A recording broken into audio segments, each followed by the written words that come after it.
Hello there. Good evening, everyone. How you doing? It's a sunny Friday evening, and welcome to the 32nd episode of Employee Engagement Live. Today is going to be yet another amazing episode. We're going to have a very interesting conversation with a very interesting person. But before I introduce that person, let me remind you what Employee Engagement Live is all about. I am Shrikant Acharya. I'm the CEO at OffiNeeds.com. OffiNeeds is a leading corporate gifting and merchandise company based in Bangalore, Hyderabad, and Chennai. I started Employee Engagement Live as an initiative to be able to have conversation with seasoned professionals from the HR, corporate communication departments, and business leaders and authors to speak about their ideas, views, philosophies, anecdotes, and experiences around employee engagement. Why did I do that? Well, employee engagement has been a very important topic for pretty much any organization. But with the pandemic, but with all the remote working, but with all the challenges that have happened in the last 2 years, employee engagement became more challenging than it already was. And we had the good fortune of working with some amazing companies and some of the best leaders in the industry. So I started getting them live and speaking to them about some great practices that they're following so that the other viewers could also benefit. The show has been getting amazing responses week after week, and today is the 32nd episode of Employee Engagement Live. So with that said, let me talk a little bit about today's guest that we have. Today we have Shivani Malhotra from Gurgaon, and she's the CEO and co-founder at Positive Vibes Consulting, which is a consulting firm with expertise in behavioral and soft skill training for educational institutions as well as corporates. She turned an entrepreneur in 2016, prior to which she worked in senior HR positions in companies like DCM Sriram, KPMG Qatar, and Yum Brands. In all, she carries about 18 years of HR experience. She's also the state president for Haryana Human Resource Council for WICI, which is Women's Indian Chamber of Commerce and Industry. Plus, she's the recipient of many awards, including Business World Education 40 Under 40, HR Excellence Award 2020 by HR Success Talks, Outstanding Women Entrepreneur Award 2020 in the HR and training category by Business Mint, and many more. Well, her introduction can really go on for very long, but let me keep that crisp and let me welcome Shivani to the show. Good evening, Shivani. How are you doing today? Hi Shrikant, I'm good, very well, and you made my afternoon even better by, speaking all nice things about me. So I'm very happy. Thank you for making this Friday evening beautiful. I think I just touched the surface. So let me ask you the first question that I ask every guest on my show. What, according to you, Shivani, is employee engagement? I was expecting that question.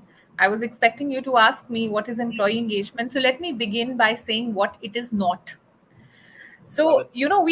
we all have a concept, an impression of employee engagement in our minds, that it's a calendar full of fun activities, full of office parties and get-togethers, and that's the fun calendar, that's the engagement calendar, so to say. Well, that's just a part of it. It is not about the HR team creating fun events, family days, kids day, whatever day you want to call it. The real deal is being able to understand what drives each individual in the team and striving to meet those expectations. That is what employee engagement is. And in the morning I'd written a post on this, and I had compared it to an engagement of two individuals. So like when you get engaged with someone, it's a connection from the heart. You want to associate yourself with that person, that's why you engage with them, you get engaged with them. The same holds true for an organization. It's basically something that employees, it's basically the sense of belongingness, it's a sense of pride that employees feel to be a part of an organization, because of which they will go over and beyond what is mentioned in their job description, if I was to put it like that. So an engaged employee is someone who will be very enthusiastic to do what they're supposed to do, will be thinking always for the benefit of the organization before their own benefit, and would be very happy to go that extra mile if it in any way goes for the betterment of the organization. So that is what really an employee engagement is. So someone who's willing to go beyond and do it with immense passion. So, but a lot of people ask me that what makes someone go beyond? Why should anybody go beyond? They're being paid for what they're doing. So what is it that that extra that you give to the people that they go? It's nothing. It's just three things that any organization needs to do, which is, people, they will always go an extra mile if they're doing something that they are good at and they like doing it, and what they do adds value to the organization. And number three, and the most important thing, is they feel recognized and valued for what they are doing. This is what is called the circle of engagement. I call it as the circle of engagement. And organizations that are able to create an environment where all of these things can happen, then employee engagement is a natural outcome. You don't have to do anything to engage employees. Yeah, Does awesome. that answer your question? Absolutely spot on. Love the answer. Love the way you started it, speaking about what is not employee engagement. Just to help me summarize this, what are those 3 points you spoke about? If they're doing what they're already good at, if they're getting recognized for what they're doing, and what is the third one? And what they do adds value to the organization. Hmm. Okay, Three adding value things. to the organization. Right, right. Awesome, super, love it, Shivani, and I love the name of your company. I can feel positive vibes coming all the way from Gurgaon.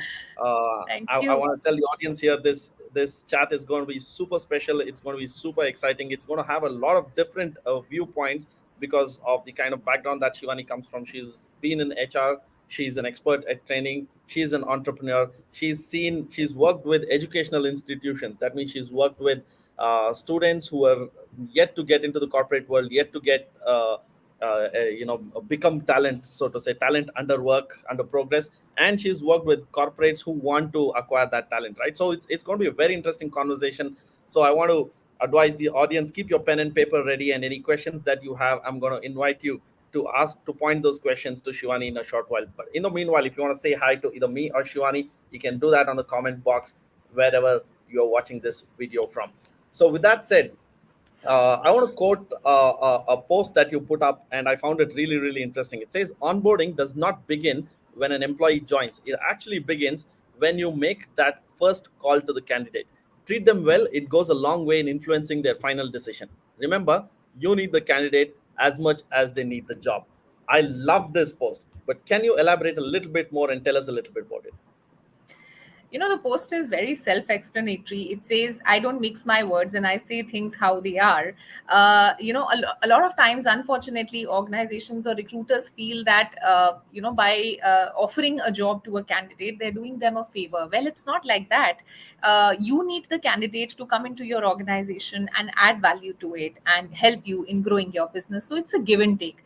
Once you approach a candidate from the mindset of give and take, I think your attitude changes. So I think that mindset change has to happen, that here's a person who deserves as much respect and as much professionalism as I would give to my own employee. So if you approach candidates from that point of view and give them a great experience, because we're talking about employee experience here, we're not talking about somebody coming in and then we do a proper onboarding and all of that. Well, the person has already made up their mind to join your organization or not based on how you've treated them in the hiring process. And a lot, and including me, a lot of people including me have actually not joined organizations because of the way the recruiters have treated during the interview process. So my the reason of writing this post was that there are many good people out there in the market who will find a job, and there is a dearth of good talent. So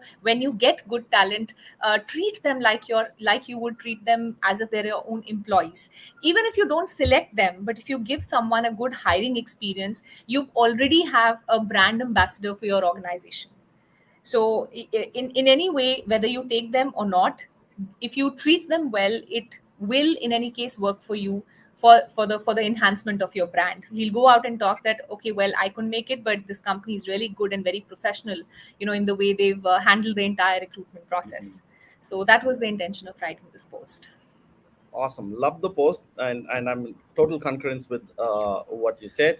And you spoke about dearth for talent. Absolutely true, right? We're here, we're seeing so many posts with hashtag war for talent, and that seems to be absolute truth. Looks like most candidates are walking out with 3 4 offers just as they're out of college. Absolutely. And if I hear Yeah. it right, probably 1 out of 3 or 4 candidates are not showing up after they get the offer letter. They're going somewhere else. So the war for talent Yes. is real. So you better up your game and Absolutely. deliver great employee experience right out of the bat. So as we're speaking about that, what according to you are 3 of the most fatal or common mistakes that organizations are making during the hiring process that cheeses candidates off? See, one is, I would say, I'm glad you asked that question because being in this industry myself, and earlier I was doing this recruitment for the companies that I was associated with, and now we do it for our clients. So we know what really, cheeses off candidates. So number one is a very long hiring process. Candidates, we're living in, like I've said this earlier as well, we're living in the era of instant results, instant coffee, instant popcorn, instant everything. And so when you are hiring Gen Z, while one advice that I give to them is also to be patient, but let's not test their patience. So let's not make the hiring process so long that by the time your hiring process is over, they already have 3 offers in their hand. So one Correct. is, make the hiring process very crisp. You may have multiple rounds, but make sure you having them probably on the same day when you call. Candidates get very irritated when they have to keep coming to your office for interviews, 1 round, 2 round, 3 round. That's one. Second thing I think is when they just don't hear anything. So when recruiters stop responding. So if you even if you're not taking anyone, I think it's the least that you can do is to call them up and tell them that we're not or maybe write an email to them saying that we do this for every candidate that we hire. If we do not take them, we send them a regret mail. And Mm. sometimes they call us and find, if somebody's really interested, they call up and find out what was the reason. So it's a good way to give them feedback as well, so as to help Right. them to find a job elsewhere, so that they can work on those areas. So that's the second thing, that you just go completely incommunicado if you don't like the candidate. So that's something that people really really get irritated with. And the third thing that I've seen in my experience is the salary negotiation part. Now, when you know that there is a certain CTC that the candidate is on, and you've gone ahead with the entire recruitment process, you've called them over and over again, 3 4 5 rounds, and at the end you say, but your CTC is very high. Now, you always knew the CTC. So Right. negotiation on that, that ground is very unreasonable. Then Mm. obviously, I mean, if you say your CTC is very high and we can't take it forward, then you should have thought this at the first instance, right? Correct. So and then there are many other things, in terms of making candidates wait. When they've come for an interview, they have to wait for like hours. I've seen organizations making candidates wait for hours at the reception to meet someone. That's again very very unprofessional. While you may value your time, but you should value the candidate's time as well, who's taken out Yeah. time and come to your office to give interview. It's very unprofessional. So all these things make a great impact on the candidate's mind. So if you get this right, you've earned points. But if you get this wrong, you've not just lost one candidate, but a few more to whom he will go and talk to. That their hiring process is very bad, very very long, and they're very unprofessional. So people who may even want to apply to your company might just refrain from doing it. So it's that Yeah. the multiplier effect works here. Right. Absolutely. I think that those are 3 great points that you brought out. One is make hiring crisp. Two is, what is the second thing you said? You use Respond to people, even yes, if you don't respond to people. yeah. Yeah, don't ghost them no matter what, and be aware about the budget or the range. Compensation part, Yeah, yeah, the and don't make compensation. them wait. Yeah, don't make them wait. Absolutely, I think those are great points.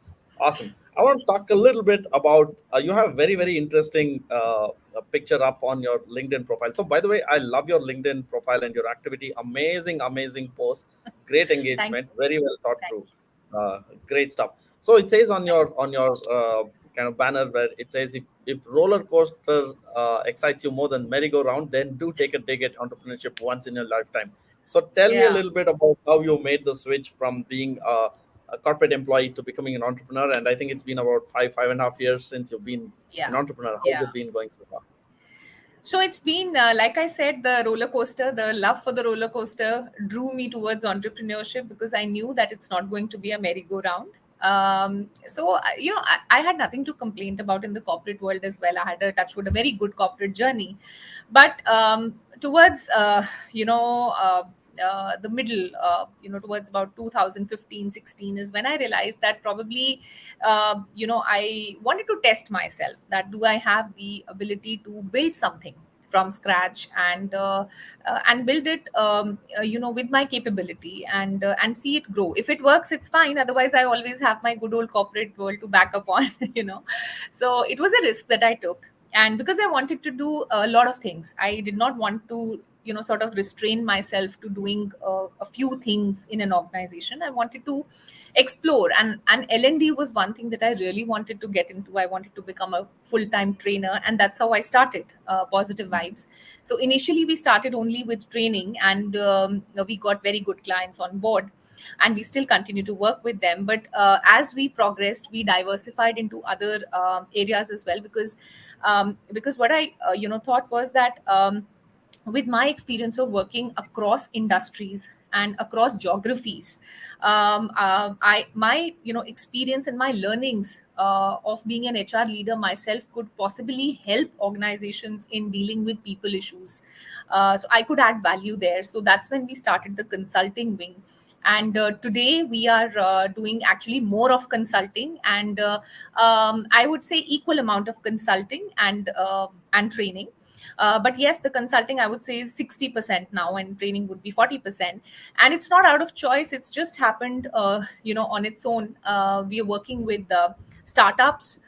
We are working with corporates. On For corporates, it's niche level consulting, on talent development, on organization restructuring. For startups, it's like building the entire organization, setting up the policy, setting up HR processes, and setting a structure to the bringing a method to the madness that every startup faces.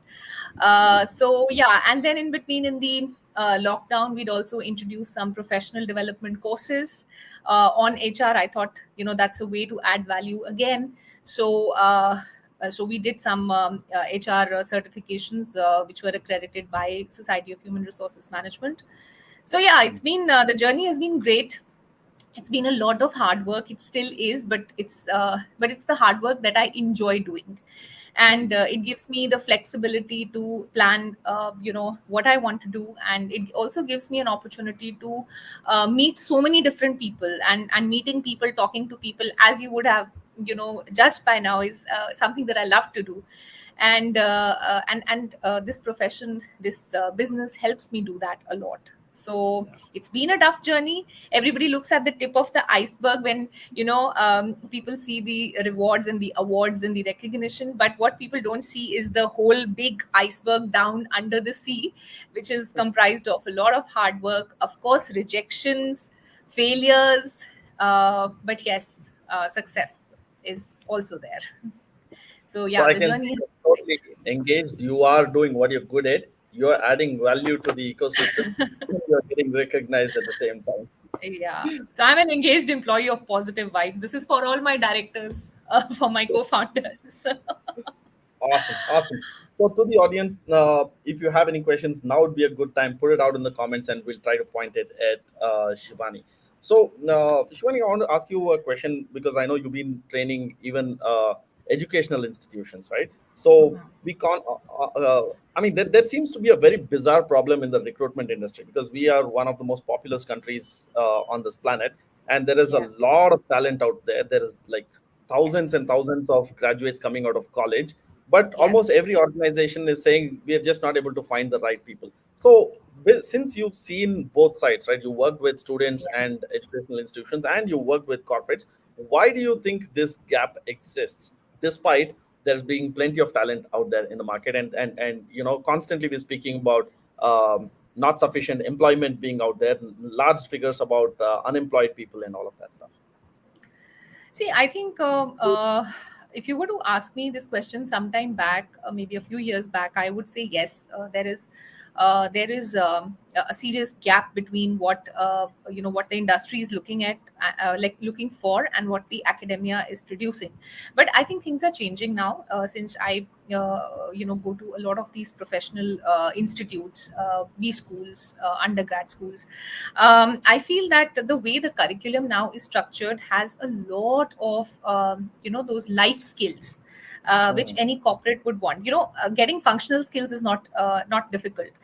You're hiring finance people, HR people. Functional knowledge, if they've studied in a good B school, they would have. But what companies now look for is the attitude and the ability to grow, and that mm, spark. Do you have that spark to do well, and do you have that spark or that fire in the belly to grow in the system? Do you have the potential? And I think that is improving definitely now, because a lot of B schools, and the top rung ones are in any case doing it, but I'm talking about even the tier 2 and tier 3 institutes, which are now getting more and more industry specialists to come into the ecosystem, rework on the curriculum, which is not just theory, but a lot of what actually people are, or freshers are required to do at work. So more practical interface. In fact, we only are doing this for two institutes here in the north. It's called a Jumpstart program, wherein we take them through the entire readiness for a corporate program. It's called Campus to Corporate. So mm, how to sort of groom yourself, how to develop yourself in the 2 years.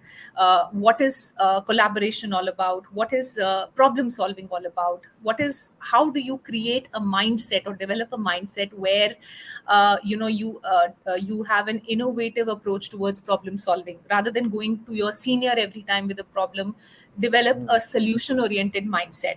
So stuff like that. And I'm sure we are not the only one. There are many others in the market who are doing this. So point I'm trying to make is that it is definitely changing, and institutes and education, colleges are definitely realizing the value of imparting real world skills into the students. And yes, the gap is getting bridged slowly. Awesome, awesome. Really good to hear that. So another question that's kind of connected to that, right? You spoke about in one of the earlier questions. You spoke about importance of treating candidates right from that first call that you make. But what about the role of employer brand building even before that call is made? I'm sure students have a mindset saying, "Okay, I want to work for this kind of an organization." There's some perception saying Yeah. this is my dream company, right? So what goes into employer brand building? What does fresh talent? Now we're speaking about fresh talent for the time being. I mean, Yeah. experienced talent, different story, right? But graduates who are coming out of college, what do they look for in their ideal target company that they want, and what can companies do to attract that kind of talent? Sure. See, you would agree with me that anybody who's looking out for a job today is definitely very informed, because of thanks to the social media. They're very informed of what company they want to go into, what's the kind of culture that the company has. But I think in the colleges, what I have seen is that the alumni network is very strong. So people who are already working in the companies, who come on campus and the company comes back again, they will always ask the alumni on how their experience has been. And Right. which is why treating your employees well, and creating a culture where they feel respected and compensated for, and all of that is important. Because I don't believe in spending money and doing employer branding. I think your own employees are your best brand ambassadors. There's no one better than your own employees to be your brand ambassadors. So treat them well. We're talking about employee experience here, which means right from the time you make that first call, to onboarding, to performance, setting up their KRAs, to performance evaluation, to L&D, everything, the whole cycle has to be treated with a lot of care, and has to be Mm, structured, and has to absolutely wow your employees. One, if I'm a happy employee, we all go on Amazon. I'm just giving a very simple analogy here. We all go on Amazon. Even if I know the product that I want to buy, I will always go down on the reviews. What are people saying about this? How many stars does it have?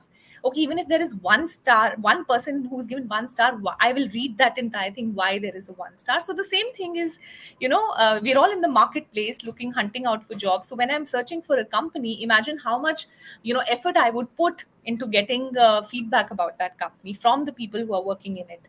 So I think the best form of employer branding is through your own employees. So treat them well. And when I say treat them well, I'll just like to elaborate on this. It's like I started this conversation by saying that it's not a fun calendar, and employee engagement is not just about having after office hours or parties and all of that.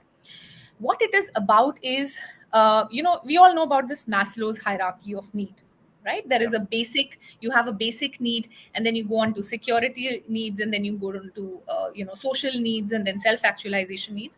Employee engagement is also the same. Unless and until you don't meet the basic needs of employees, all these fun activities, etc., don't make sense. Right. It doesn't. So when I say basic needs, I mean to say, are you paying your people well? Mm. Okay, compensation. Are you making sure that you are growing them, in the sense that do they see you as a career destination, a place Mm. where they can stay and grow? So are you taking care of their growth? Okay, are you giving them a culture which is helping them to speak what not to speak, but I would say to express themselves without having the fear of being judged or being penalized for it? These Mm. are the basics. Once these are in place, then you move on to the other things, having an engagement calendar, and doing going out of the way to make employees feel good. But in the absence of these basic needs, if you just jump to an engagement calendar and you feel that employees will be happy if we take them out once a month, I'm sorry, you've lost the track here completely. Yeah. And I'm talking this from my own experience of working in organizations where I was driving employee engagement.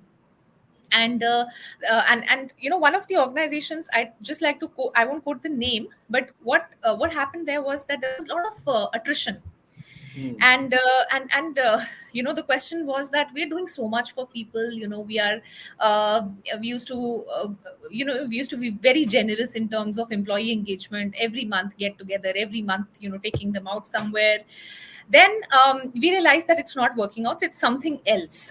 So then the question came that, so how do we know, how do we get to know what is the problem? So as anybody would say, let's do an engagement survey. So we did Mm. an engagement survey, we did an employee engagement survey, but let me tell you, employee engagement survey only gives you 50% of the reality, Okay. or maybe even lower. Because once you tell employees to give feedback in writing, a lot of them feel uncomfortable. They'll not tell you the real picture, it'll all be hunky dory, rosy, and all of that. So what we realized was that it's not enough. Mm. An employee engagement survey is not the only instrument which can be trusted upon to get Mm. feedback from employees. We need to have our ears close to the ground. And Mm. so what we did, we started having one-on-ones with everyone, with all people. It took us some time, but it actually it actually gave us the flavor of the real problem. So the real problems were, one was salary. People were unhappy with the salary. Mm. People said, you don't do all this employee engagement, give it to us in salary, we'll be more happy. Mm. Right. So one was salary, we were paying them much lesser than the market. So naturally, if somebody finds something better, they'll leave us. Mm. Secondly, there were no clear career paths. So if Mm. I've joined today as a fresher, where am I going to go after 5 years, or maybe even after 2 years? I don't know. There's no clarity. Hence, I Right. don't see this organization as my career destination, so I leave. Mm. Right. Then there were many other issues in terms of a culture issue with leadership and all of that. So what we did, we started plugging them, working on them one by one. Mm. And that is after a year, almost after a year and a half, is when we started seeing the results, with the attrition levels coming significantly down. So the point I'm trying to make is that employee engagement needs to be approached from a very need based Yeah. sort of a diagnosis. What are the real needs, what are the real pain points of people? Unless you plug those pain points, people are not going to be engaged. So no amount of parties or after or any special thing that you do, vouchers, etc., for people, it's not going to motivate them to stay. What's going to Yeah. motivate them to stay is, one, growth; two, Mm. money; and the most important thing I would say is respect and dignity, Right. no matter whatever title or whatever level that they are in. If you make them feel respected, they will stay on with you. Right. Awesome. Awesome. I really love that you went pretty thorough and quite in detail, and I think it was very helpful. There are a few things that came up. I saw you repeatedly using the word brand ambassador, and let's talk a little bit about that. I also saw you speak about quite a few things which revolved around work culture. So let's speak about that. Another thing which I was very curious to know is, I mean, I don't know the size of the organization that you are referring to. It came to my mind. How can you be doing so many one-to-ones? And that's exactly what Shipra Patania on LinkedIn. I Yeah, was asking, how do you do one-to-one connect? How do you do this at scale? And yeah. if you have kind of a framework or something on how do you do one-to-ones? Absolutely. So again, one of the reasons why employee engagement initiatives fail in an organization is because it is seen to be an HR thing. Mm. HR should do one-on-ones, or HR should connect with people. Well, if Uh, HR only has to do everything, then nothing is going to work. Then you're setting yourself up and your organization up for a complete disaster. So what, and to Shipra's question also, and to your question here, that how do we do one-on-one connects? I think you need to train your people managers, and that's what we did. We trained the people managers to have regular one-on-one connects with their people at least once in a month, at least once in a month, to understand what the pain points are. We started doing town halls with people, and it was a very, very open forum where people could absolutely share without having the fear of getting judged, or getting penalized for what they've said. You have to create that culture in the organization, that environment, that people are able to share what they feel very fearlessly. And so coming to the question, what we did was we made the leadership team as the people who would do these one-on-one connects, and then HR would meet these people and get first-hand feedback on the issues that they are facing with their people, or the people are facing internally, and how is it that we can make it better for them. That's the way to do it. Otherwise, in a 50,000 employee company, you can't meet everyone. So every people manager has to don the hat of an HR manager and do it for his people. This is an integral part of his job description.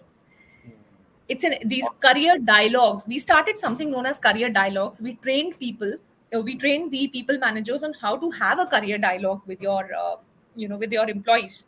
And a career dialogue is something, before that, of course, HR has to do a lot of work in terms of setting up clear career paths, in terms of having doing IDPs for people. But once that framework is set, it has to be a part of regular career dialogues with the people by their managers, because this gives an impression to people that my organization is thinking about me, is thinking about my growth.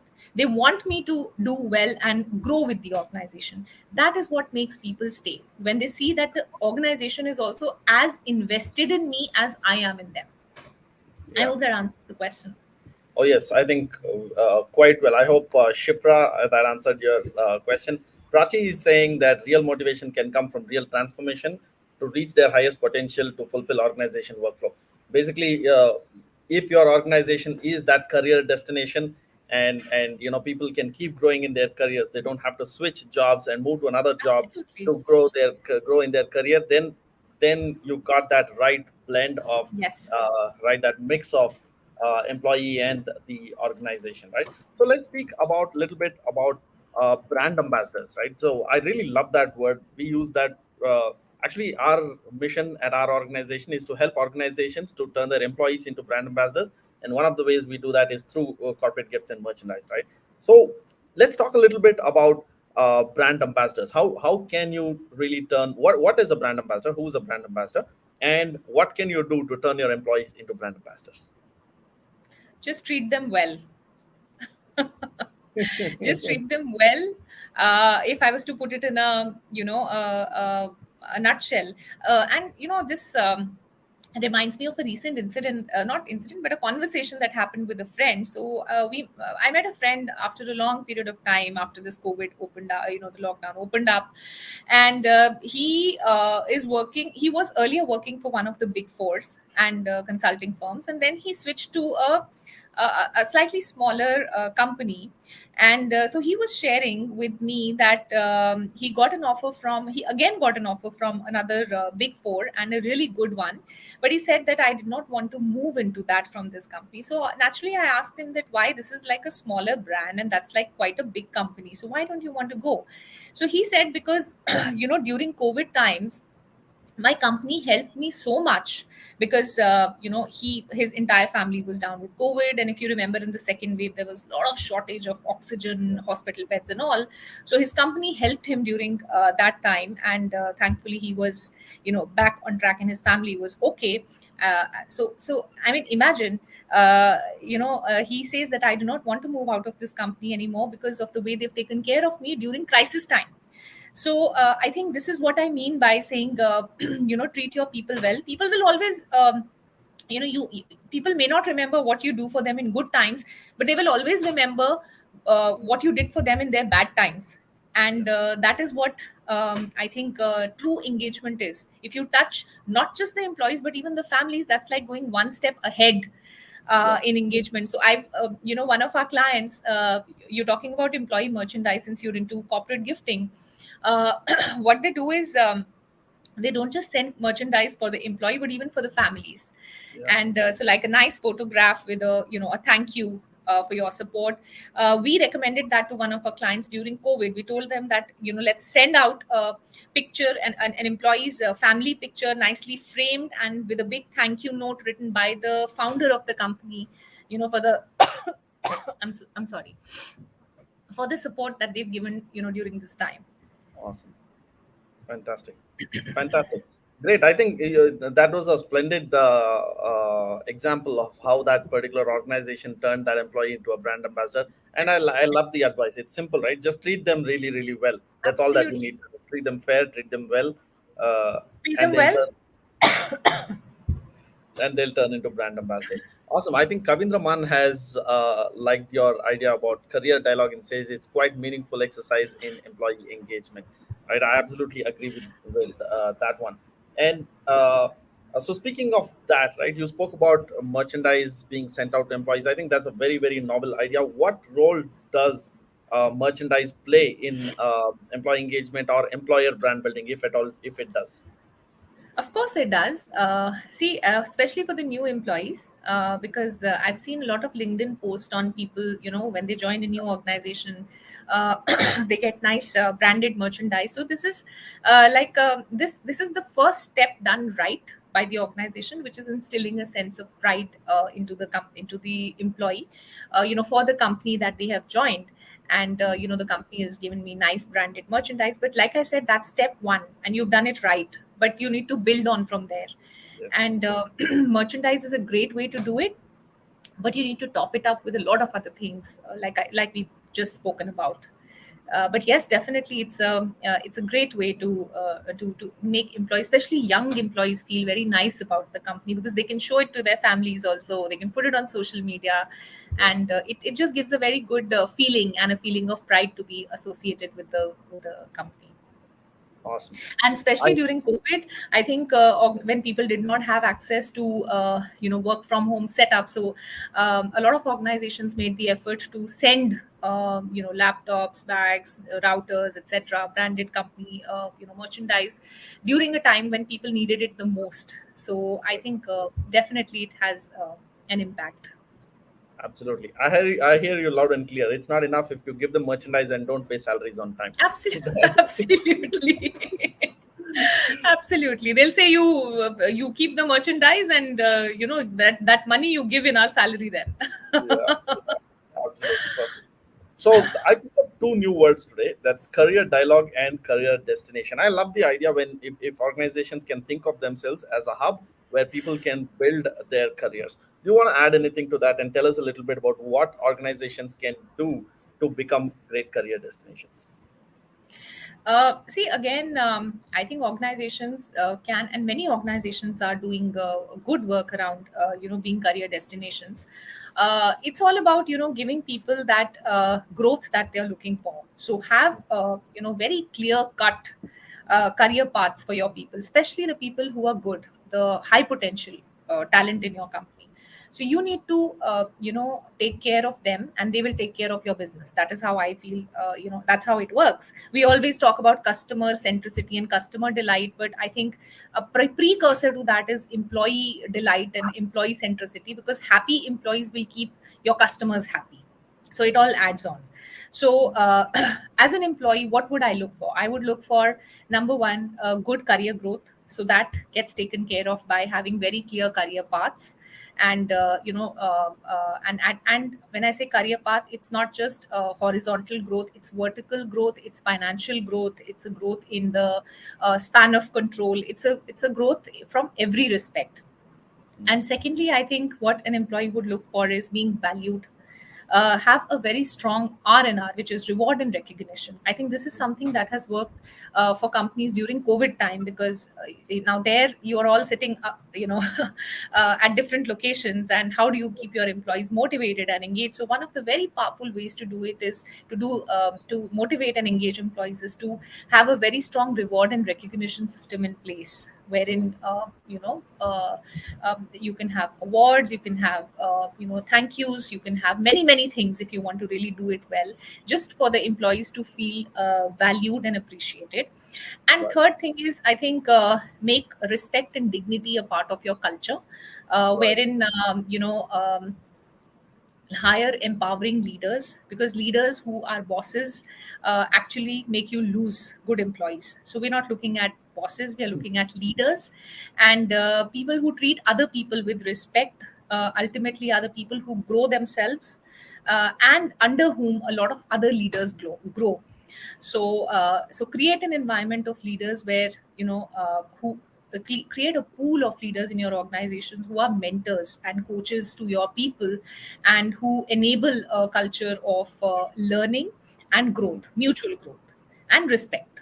I think treating people with respect is absolutely the uh, I would say, especially for Gen Z, millennials, it's the most important thing. They will give you respect not because you're their boss, they will give you respect if you respect them. That's Right. how the generation is. Awesome. So yeah. Perfect. Loved it, Shivani. I think we have time for one more question. And I want to ask you here about, you know, i- you've been in the HR profession for about 18, 20 years now. So what have you seen changing from an employee expectation point of view when somebody wants to find a job? What are they looking for from an employer's point of view? What are they looking for in the organization that they would like to work? How's that expectation changed in the last 15 to 20 years, and what do you expect it'll look like in the next 5 to 10 years? I think the fundamental things are the same in terms of looking for a good package, looking for a good brand, and looking for growth. But I think what has a differentiator is that people now who are looking for various jobs are also looking at how much of freedom or empowerment do I have to perform in the company, to do new things in the company. Because I think freedom is something that a lot of this generation really really values, and they want it in their they're not just happy with a 9 to 5 job. I think what works for them is that I'll do the job whenever, I'll finish my work, but don't tell me to sit from 9 to 5. Give me flexi working hours. Right. And we've been talking about that 15 20 years back. We were, it was a very novel concept of having flexi working hours. Now it's a basic, you have to have it if you want to retain people. Right. So these are some of the changes. Also, I feel, in terms of the expectations, I think the youngsters of today are very clear on what they want to do. And so if you sort of give them things that do not excite them, that do not challenge them enough, and are very routine mundane jobs, they'll get bored very easily. So you have to keep up that excitement in the work that you offer to them, because they're very selective. And there are, see, let's face it, there are many jobs and many many opportunities that have opened up in the last 15 years.